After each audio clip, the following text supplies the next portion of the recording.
Greetings. If you have the budget-friendly pocket knife called the Albatross and you're trying to figure out how to close it, this video is for you. It's a very friendly budget knife that you can get off of Amazon and online.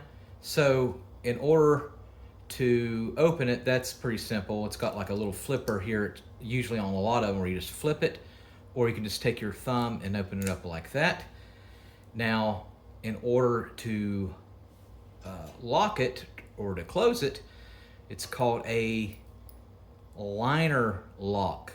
Right here, it's just a big piece of metal inside the frame that's like this, and the only thing you have to do is just push it to the side away from the blade.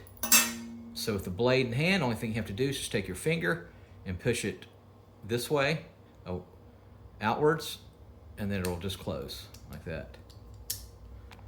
And that's pretty much it.